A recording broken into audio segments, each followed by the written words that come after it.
My husband moved his mistress into my bed. He never knew I'm the Mafia Queen or what was coming. My husband moved his mistress into my bed. He thought I would scream.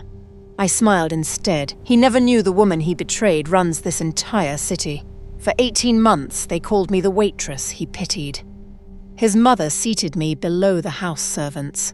They laughed at the black girl who married up. But I did not marry up. I married down. And tonight, the game I started finally ends. The most feared man in this city answers only to me. This seal sits above every family in this city, including his. The empire his family stole was never truly theirs. It was mine. It always was. So let me tell you how the man who shamed me falls. Step 1, the betrayal that finally ends my silence. Step 2, the family that humiliated me, exposed in front of everyone.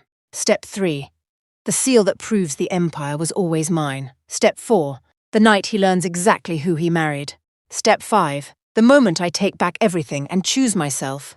But step 3 is where the whole war turns, because the card in my hand means this entire city already kneels to me. It began 18 months ago, the day I walked into the Park family as nobody at all. People in this city think power wears a crown. It doesn't. It wears an apron, a quiet smile, and a name no one bothers to learn. For 18 months, that name was mine. To the Park family, I was Camille, the foreign girl their golden son brought home from some downtown supper club. A waitress, the help who somehow ended up with a ring on her finger and a seat she was never meant to keep. They never asked where I really came from. That was their first mistake. It would not be their last. You have to understand what the Park name means in this city. The Parks are old mafia money dressed up as new billionaire money. Shipping, construction, half the towers downtown, and 100 quieter businesses that never show their faces in the light. Park Junho, my husband, was the rising young boss of it all. Sharp suits, colder eyes. A man who could empty a room just by walking into it, because everyone in that room owed him something or feared him for some reason. He was not just my husband. He was the Korean mafia boss the whole city feared. The whole underworld bowed to the Park name. They bowed because, 15 years ago, the Parks clawed their way to the top by betraying the family that ruled before them. That family was mine. My father was Emile Diallo. Before the Parks turned on him at his own dinner table, the Diallo dynasty sat at the very top of this city. We were the old blood, the first crown. The Parks were nothing back then. Small men who smiled at my father's side, ate at his table, called him brother, and then sold him to his enemies for a piece of his territory. The night they took everything, they believed they had erased the Diallo name from the earth forever. They missed 2 of us, my little brother Malik and me. I was 13 the night our world ended, old enough to remember my father's laugh, old enough to remember the men who smiled at him before they took it all. I did not cry in the years that followed. Crying is for people who have given up. I had not given up. I had only started counting. So when people ask why a woman like me would marry into the Park family and let them treat me like a servant, the answer is simple, and it is colder than they could imagine. I did not marry up when I married Park Junho. I married down on purpose into the family that destroyed mine, to take back everything they stole from the inside and to keep my brother breathing, until the night I could finish what they started. The waitress they pitied was the most patient hunter they would ever meet. And the clock was already running. It takes a great deal of work to become nobody. People assume invisibility is easy. It is not. You have to build it, brick by brick, the same way you build power. In the years between the night my father fell and the day I walked into the Park house, I built 2 things at once. In the light, I built a nobody. A girl with a borrowed last name and a thin paper history. A girl who waited tables at a downtown supper club, who smiled at rich men and remembered their drink orders, who looked like she had never owned anything in her life. I made her real. I made her so ordinary that no one would ever look at her twice. In the dark, I built something else. But that is a story for later. For now, know only that the waitress was a costume, and I wore it for years until it fit like skin. Park Junho walked into my supper club on a rainy Tuesday with 6 men in black and a habit of ordering the most expensive bottle without looking at the menu. He looked at me instead. They always do. Powerful men think attention is a gift they hand out.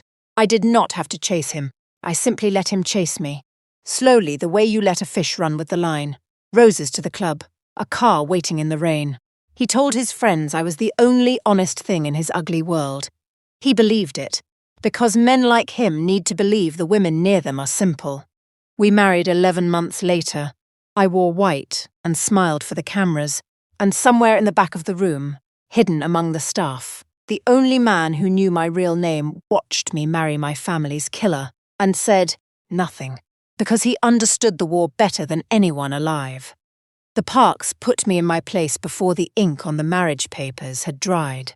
Madam Park, my husband's mother, never once said my name at the dinner table. She called me the girl. She seated me below the cousins, and on bad nights below the staff. Our blood does not mix with kitchen blood, she told the other wives at a luncheon, loud enough to make sure I heard every word. The wives laughed behind their hands. The black girl who married up. The Cinderella story gone wrong, they whispered. Except in their version, Cinderella was a fool who didn't know her place. I held my tongue and poured the tea.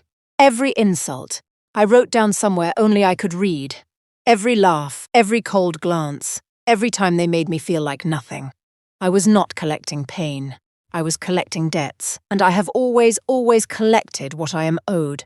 Her name was Cheirin, and the Park family adored her the way they had never even tolerated me. She was everything they wished I wasn't. Old soul money. The right face, the right laugh, the right last name that opened the right doors. She had circled my husband since before our wedding, and somewhere in the last few months the family had stopped pretending. They wanted her in my place. They wanted me gone. I came home from the market on a Tuesday. I still did my own marketing in those days. And I found Cheirin in my bedroom, in my bed, wearing my robe, the silk one, loosely tied, like she had nothing left to prove. My husband stood by the floor-to-ceiling window with the whole glittering city behind him, looking like a man who owned the world. "Camille," he said, and he was not even ashamed. "Cheirin will be staying in the main suite from now on. You can take one of the guest rooms downstairs. The one near the kitchen should suit you." Near the kitchen, of course, where they always thought I belonged. Cheirin stretched against my pillows like a cat in the sun. "Don't look so wounded," she said sweetly, her voice dripping honey and poison in equal measure. "A man like Junho needs a real woman beside him, not someone who knows which fork to polish and which wine to pour." She smiled. "You can still be useful. Every great house needs good help. My Korean mafia husband thought moving his mistress into my bed would finally break me. The old fire rose in my chest, fast and hot. 18 months of swallowed insults, and now this, the bed, the robe, the smile. One word from me, one single word into the phone in my coat, and neither of them would see the morning the way they expected to. But I closed my eyes for half a heartbeat and saw the calendar in my mind. The Founders' Council. The one night every family in the city stands in a single room. It was 11 days away. If I struck now, the Parks would scatter before I could take all of it, and Malik was still inside their reach. 11 days. I had waited 15 years. I could wait 11 more. "Of course," I said softly, lowering my eyes the way the waitress would. "I'll move my things tonight." Junho smirked, satisfied that he had broken something in me. Cheirin laughed, light and cruel. They thought they were watching a woman fold. They were watching a queen decide the date of their funeral. That night, alone in that cold guest room, I lay in the dark and let myself feel the insult fully, just once. The way you press on a bruise to remind yourself it is real. Then I sent one quiet message from a second phone, to the only man who has ever truly known who I am. Soon I wrote, "Keep Malik close." The card is ready. The reply came in seconds. "Say the word, my queen, and it is done by morning." The Parks did not stop at the bedroom. In that family, humiliation was a sport, and I was their favourite game. Madam Park threw a charity gala that weekend. The city's wealthiest packed into a ballroom dripping with crystal, cameras everywhere, photographers from every society page. She made sure I was invited. And she made sure that, in front of all of them, I was no one. She seated Cheirin at the head table beside Junho, in a gown the family had chosen and paid for. She seated me near the door in last season's dress, beside the event assistants. Then, when the room was full and the cameras were ready, she found her moment.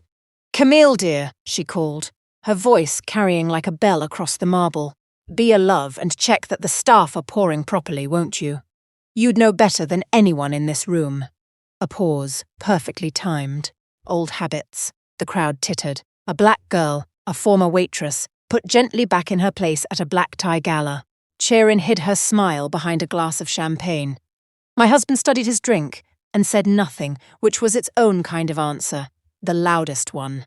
I felt every eye in the room. I felt the old shame trying to crawl up my spine, the same shame they had been feeding me for 18 months.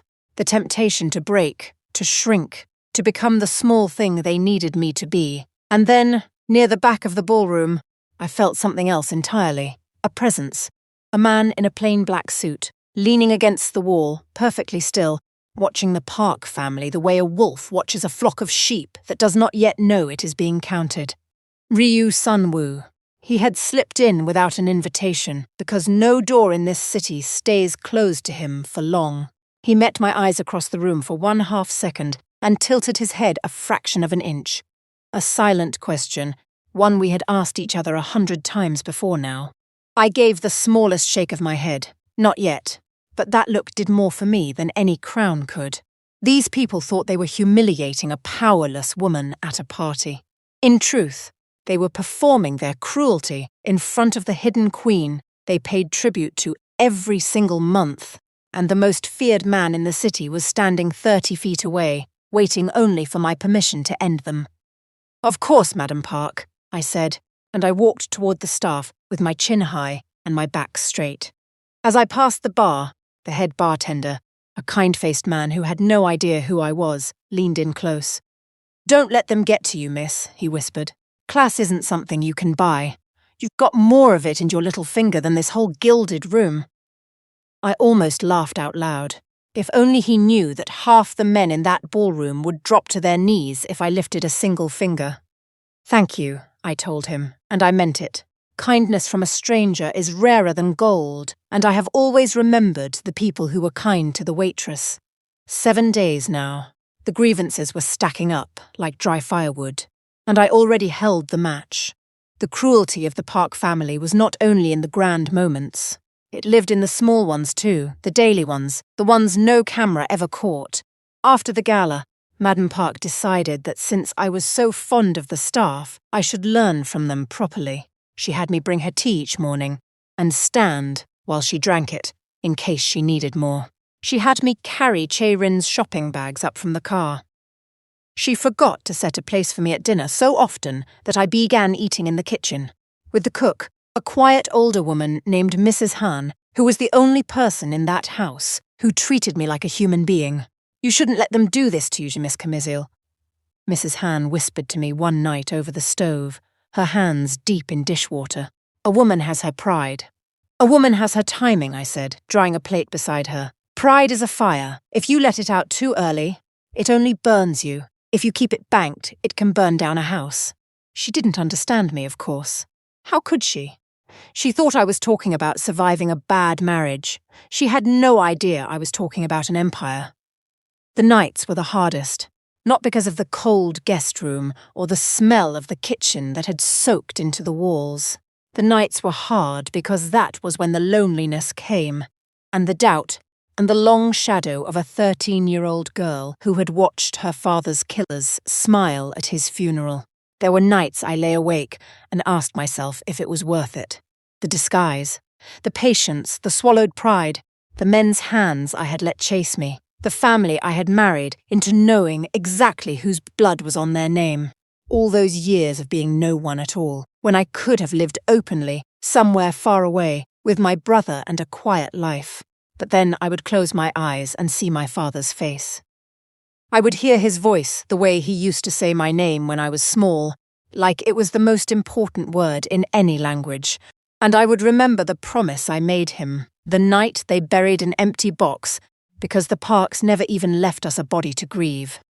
"I will take it back, Papa, all of it, and I will make them remember our name." So I dried the dishes. I carried the bags. I poured the tea. I let them believe the waitress was breaking, one quiet humiliation at a time. And every night, before I slept, I took out my father's black card, the one with the gold seal of the Diallo dynasty pressed into it, and I held it, against my heart in the dark, the way other women hold a photograph or a wedding ring. 6 days. The fire was banked. The house was ready to burn. Everything I built, every brick of patience and pain, I built for 2 reasons. One was a promise to a dead man. The other was a living one named Malik. My brother is 19 now. He was 4 the night our family fell, too young to remember the smiling men, too young to carry the weight I carry. He is soft-hearted in a way I never got to be. Brilliant in a way that has nothing to do with this dark world. He paints. He reads books about the stars. He laughs easily. He is the last gentle thing my father ever made, and I have spent my whole life making sure this world never takes that gentleness from him. For most of his life, I kept Malik hidden in plain sight.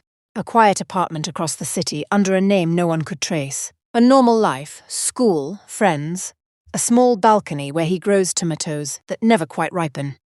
He believed, for most of his life, that I was just his older sister who worked hard and visited when she could. He had no idea the visits were guarded by the most dangerous protection in the country. He had no idea his ordinary life was the most carefully defended thing in this city. He still doesn't know everything. He knows I have important work and powerful friends. He does not yet know that his sister is the Onyx Queen, that the empire I rebuilt exists, so that one day he can walk through the front door of the home our grandfather built without fear. I will tell him when it is over. I want his first day of freedom to be a celebration, not a burden. The hardest part of these 18 months in the park house was the distance from him. I could only visit as the waitress, carefully, rarely, watching over my shoulder. I missed his 19th birthday because Cheirin demanded. I helped host a dinner party that same night, and I could not refuse. I sat at the park's table, smiling at people who had murdered my father, while my brother blew out candles alone across the city. Ryu was with him that night. Ryu is always with him when I cannot be. My brother thinks Ryu is a quiet family friend, a man of few words who fixes things and never forgets a birthday. He has no idea that the man helping him frost a cake has all this time kept a watch over him so complete that no shadow has ever touched him. When I got home from the parks' dinner that night, there was a message on my second phone, a photograph. Malik, grinning, holding a slightly lopsided cake with one candle still lit. Beneath it, 3 words in Ryu's plain hand. He is happy, I cried then, quietly, where no one would see. Not from pain, from the simple, unbearable weight of how much I loved them both, and how close I finally was to giving them a life without fear. 6 days, for Malik, for Papa, for the gentle boy who deserved a world I would burn anything to build. The first time my mask slipped, it was to protect my brother. It always would be. There is no patience deep enough, no plan careful enough that I would let stand between Malik and a threat. The threat had a name, Park Taesung, my husband's youngest cousin, a vicious, greedy boy who had been quietly skimming the Park family's protection money for over a year. He needed someone to blame before the numbers came due, and so he went hunting for leverage. Anything he could use, any secret, any weakness. And somewhere in his hunting, Taesung pulled a thread that led toward a 19-year-old road boy living under a borrowed name across the city. I learned about it the way I learn everything, quietly and first. One of Ryu's people, planted inside the park house, long before I ever arrived, overheard Taesung on the phone, paying a broker to trace the kid. By the time the call ended, I already had the broker's name, the boy's file, and a decision to make. I did not panic. Panic is a luxury for people who do not hold the cards. I held all of them. I stepped into the pantry, my apron still tied at my waist, and I made one phone call. My voice was flat and low and absolutely calm. The voice the Park family had never heard, the voice that has ended more powerful men than my husband will ever meet. The Park boy is asking the wrong questions about my brother, I said. Close it tonight. No harm done. I want him whole. Just a warning he will understand for the rest of his life. Make sure he never connects it to this house. It will be done, came the answer. By morning, Park Tae-sung had wired every stolen cent back into the family accounts, sold his car, and left the country on a sudden shaking vacation. He told the family he needed rest. He told no one that two men had been sitting quietly in his locked bedroom when he woke, that they had touched nothing and harmed nothing, and that they had spoken only one word before they left him alone with his terror. Onyx.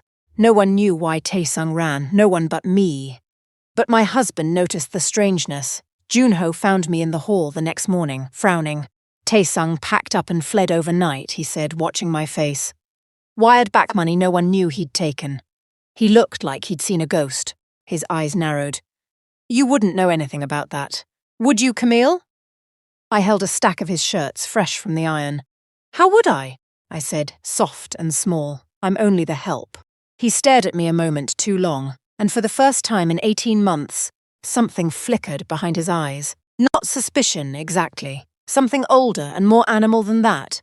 The faint, cold sense that the ground he had always trusted beneath his feet was not quite as solid as he believed. Right, he muttered and walked away. That night Ryu sent me a single line. He is starting to feel it. They always do, just before the end. He was right. The powerful never see the change coming. They are far too busy admiring themselves to notice the flaw tilting beneath them. 5 days. I should tell you about Ryu now, because you cannot understand the woman I became without understanding the man who stood behind her through everything and never once asked for anything. Ryu Sunwoo was 16 when my father took him in, a street boy with quick hands and quicker eyes. No family, no name worth keeping. My father saw something in him, loyalty maybe, the kind you cannot buy and cannot teach. He gave Ryu a place, a purpose, and the only kindness the boy had ever known. Ryu loved my father the way the faithful love a god. He was 18 the night the Parks turned on us. He was supposed to be at the table. A fever kept him home, which is the only reason he is alive. He has never forgiven himself for not being there. I have told him 100 times that one more man at that table would only have meant one more grave. He nods when I say it. He does not believe me. When the dust settled and the Diallo name was in ruins, Ryu found me, a terrified 13-year-old girl, hiding with a 4-year-old brother, and he made me a promise on his knees. Not the promise of a servant, the promise of a brother, a guardian, a sword. I will keep you both alive, he said, and I will help you take back everything. For as long as it takes, even if it takes the rest of my life. It took 15 years. He never once wavered. He taught me everything. How to disappear, how to listen, how to build power in the dark where no one could see it growing, how to be patient when patience felt like dying slowly. Every brick of the onyx he laid beside me. Every dangerous step he took first, to be sure the ground would hold my weight. And somewhere along the way, the loyalty in his eyes became something else. I am not a fool. I saw it. The way he watched me when he thought I was not looking. The way his voice softened only for me. The way he memorized the things I loved and the things that hurt me and quietly arranged the world. So I met more of the first and less of the second. He never said a word. Not once. Because I was building toward a marriage I would have to enter.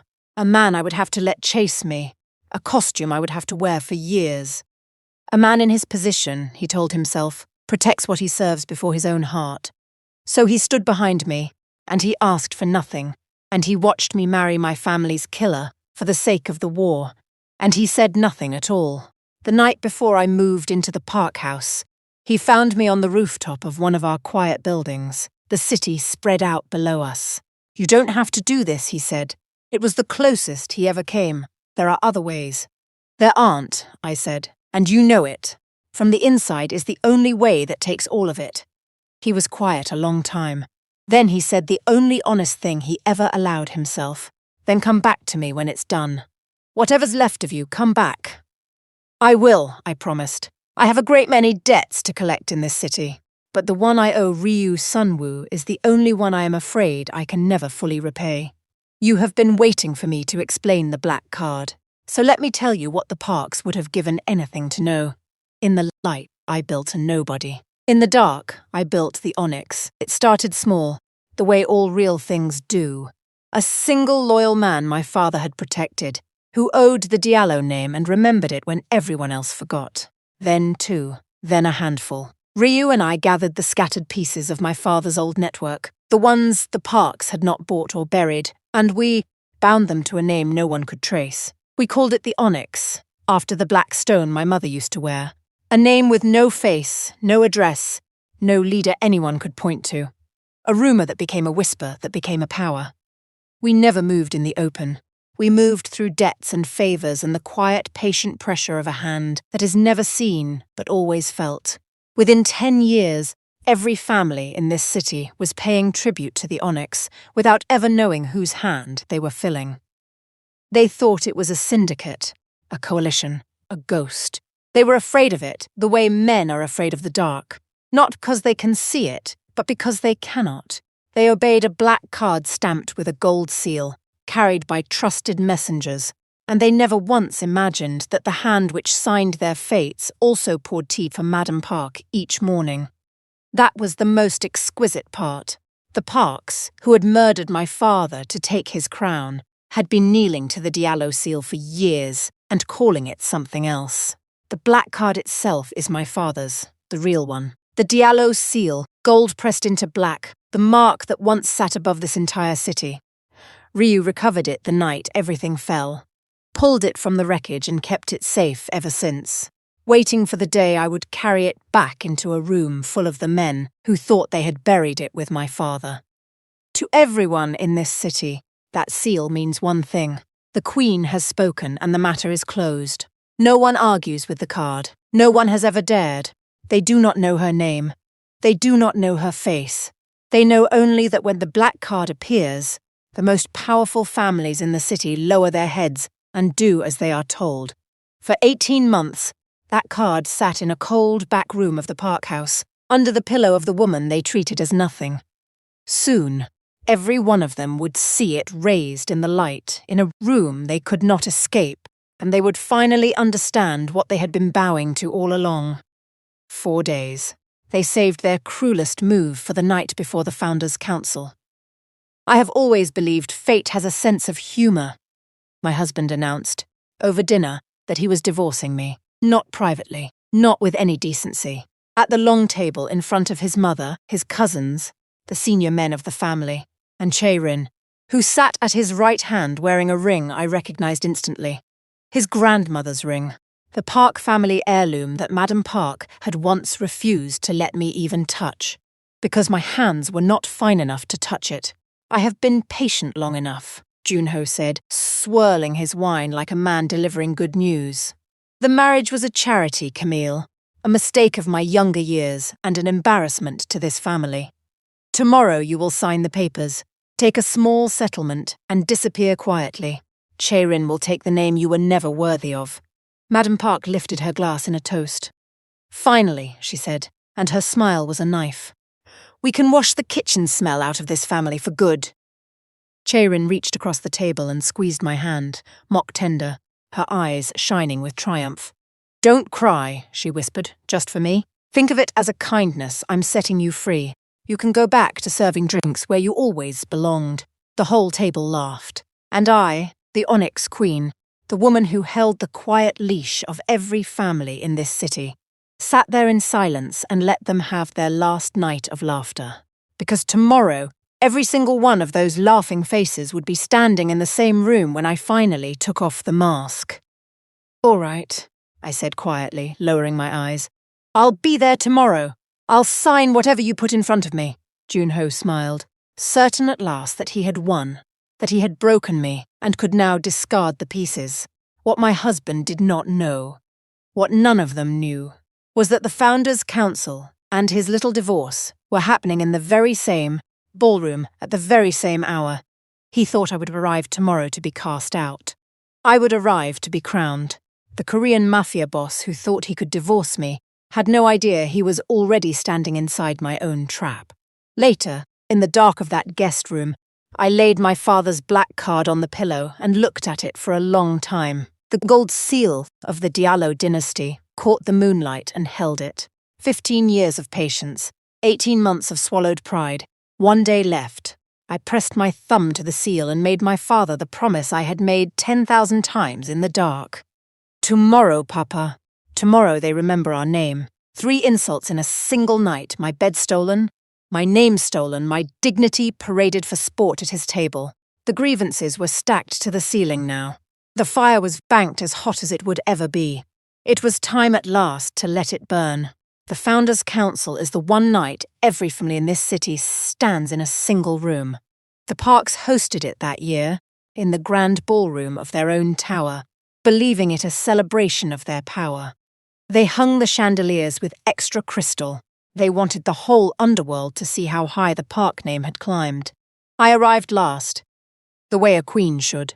I did not wear the waitress's dress. I had burned that costume the moment I left the house. I wore black tailored to the bone, gold at my throat and gold in my ears, my father's star's brooch pinned over my heart where everyone could see it. My hair was down and full. My chin was high. My eyes were the eyes my father gave me, and tonight I let them be cold. And behind me, through the great doors, walked 6 of the most trusted men in the country. My men, in matched black suits, moving like a single shadow. The room turned. The laughter, the clinking glasses, the careful conversations of dangerous people, all of it died at once, like someone had cut a wire. Park Junho crossed to me fast, his face twisting between confusion and anger. "Camille, what is this?" he hissed under his breath. "Who are these people? You're embarrassing yourself in front of the entire city. The divorce table is over there. Don't touch her." The voice came quiet and cold from just behind my shoulder, and 300 of the most dangerous people in the city flinched as one. They knew that voice. They knew that face. They had spent years hoping never to be on the wrong side of it. Ryu Sunwoo stepped between my husband and me, and the entire ballroom went pale. Junho's hand froze in the air. You're the Onyx," he stammered, the colour draining from his face. "The Queen's enforcer. Why are you? Why would you stand with my wife?" "I serve one person in this world," Ryu said. He turned, and he lowered his head, to me. The silence that followed was the most beautiful sound I have ever heard in my life. 300 faces, every powerful family in the city. Every one of them watching the most feared man in the underworld bow his head to the woman the Park family called the Help. I let it sit. I let them feel it. Patience, after all, is the whole of my art. Then I lifted my hand, and I let my father's black card turn slowly between my fingers, the gold seal catching the chandelier light so that every single person in that ballroom could see exactly what it was. A sound went through the room like wind through dry grass. The bosses who had paid tribute to the Onyx for years, the ones who had bowed to this seal without ever knowing the hand that held it. They knew. All at once they knew. An old man rose from a chair in the front row, his hands trembling, Director Cho. He had served my father, long ago, before the fall. He was one of the few who had loved the Diallo name and survived to remember it. "That seal," he breathed, loud enough for the silent room to hear. "The Diallo seal. It vanished the night Emile died. 15 years. He stared at my face, truly stared, and his old eyes filled with tears. You have his eyes. You're Emile's daughter," his voice cracked. "You're the Onyx Queen." The word moved through the ballroom like fire finally let loose. "Queen. The Queen. She's the Queen." Park Junho's face had gone the colour of cold ash. "No," he whispered. "You're a waitress. You're nobody. You poured my mother's tea. I am the daughter of the man your family betrayed at his own table," I said, and my voice carried into every corner of the room, clear and unhurried. The Park family rose to power by selling Emile Diallo to his enemies. You ate at his table. You called him brother. And then you took everything he built and called it yours. I let the card glint in the light. You built the Park Empire on the ruins of mine, and every brick of it, every tower, every route, every business, every dollar of tribute you have collected, has been answering in secret to the Onyx for years.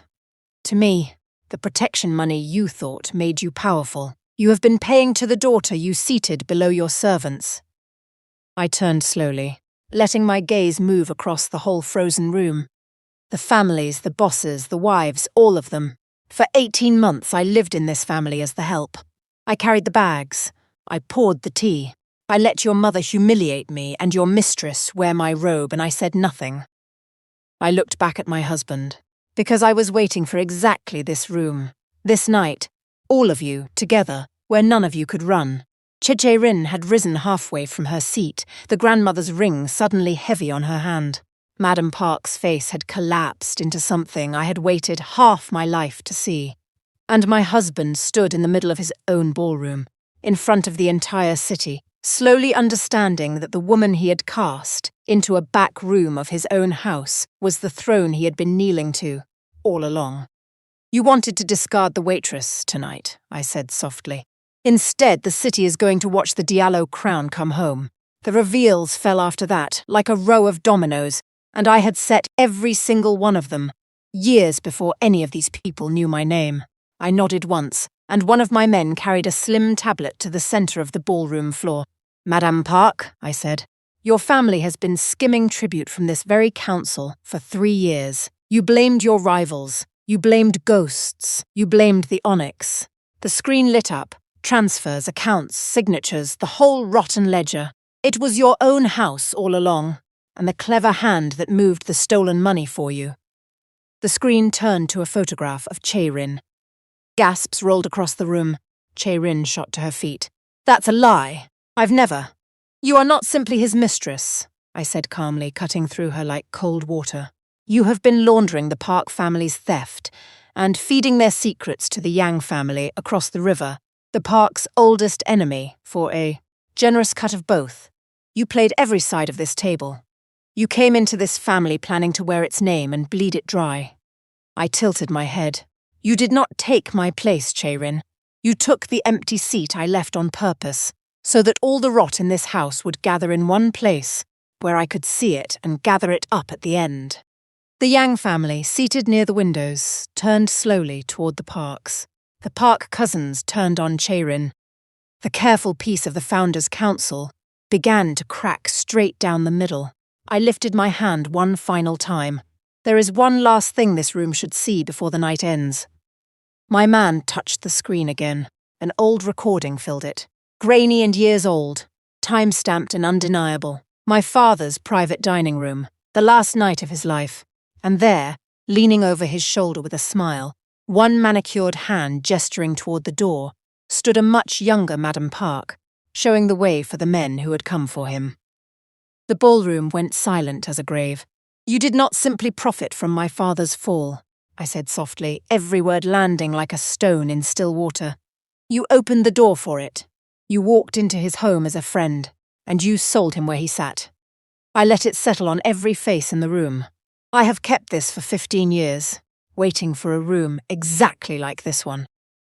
Madame Park's glass slipped from her fingers and shattered across the marble, and every old boss who had ever eaten at my father's table, every one of them who still carried a shred of the old loyalty, turned slowly as one toward the woman who had betrayed him. In the space of a few minutes, the most feared family in the city was coming apart at the seams, exactly as I had designed it to, long before any of them had ever heard the name Camille. Park Junho lost everything in the space of a single hour, and a man like that does not fall quietly. Camille. He grabbed my arm, the cold arrogance gone, replaced by raw panic. Camille, please. We can fix this. You're my wife. You're still my wife. Whatever you want. The suite, the name, the family, anything. Just tell me what you want. Ryu moved, but I lifted one hand and stopped him. This one was mine to finish. On your knees, I said, and Park Junho, the rising young boss whose name once emptied rooms, the man who moved his mistress into my bed and laughed while his mother toasted my exile, sank to the marble floor of his own ballroom in front of every family in the city, and he begged. For mercy, for his empire, for the wife he had treated like kitchen staff for 18 months. The Korean mafia boss who once made entire rooms go silent now knelt in front of the woman he had called the help. I looked down at him and waited to feel triumphant. I only felt free. You called our marriage a charity, I said, crouching so that he could see my eyes clearly. You were right, that it was never love. But you had it backwards, the way you had everything backwards. I did not marry up into your family. My voice did not rise. It did not need to. I married down, on purpose. into the family that destroyed mine, so that one day I could take back every single thing you stole. You were never my husband, Junho. You were the last lock on a door I have been opening for 15 years. Please, he whispered, broken. I didn't know who you were. That, I said, standing, was the whole point. A sound came from the side of the room. Madam Park, who had seated me below her servants for 18 months, who had once pointed the way for the men who came for my father, was lowering herself to the floor. The proud spine that had never once bent for me folded like wet paper. Mercy, she begged, her voice cracking and ugly. Please, I have a family. I have a name. I have grandchildren. You had a family, I said. So did I. The night you smiled and opened that door, you taught me exactly what your mercy was worth. I looked at her without anger now, which was somehow worse. And now the whole city has seen what the great Madam Park kneels for. Remember this. Remember it the way I remembered every dinner you made me eat standing in your kitchen. Then I turned to the silent, watching room, and I said the words I had carried in my chest for half my life. The Park family's holdings, roots, and tribute return tonight to the Diallo line, where they began. The Waitress is dead. The Queen is home. No one laughed now. 300 of the most powerful people in this city lowered their heads to the black girl they had once seated below the servants. We left my husband on his knees in the wreckage of the life he had burned down with his own pride. Karma in this city is rarely slow once you finally stop holding it back. Within the month, the Park family was gone. Their alliances shattered, their territory quietly absorbed back into the Diallo fold, their name a cautionary tale whispered at every table. Madam Park, who had built her cruelty on a stolen crown, was reduced to begging at doors that no longer opened for her. Cheirin's double-dealing caught up with her in ways far less patient than anything I would have arranged. The families she had played against each other did not share my restraint, and they did not forget. And Park Junho lost the name he had been so proud of and spent his days chasing rumors of the wife he had never once bothered to truly know. I did not waste another thought on any of them. I had something far better to do with my freedom. I went to get my brother.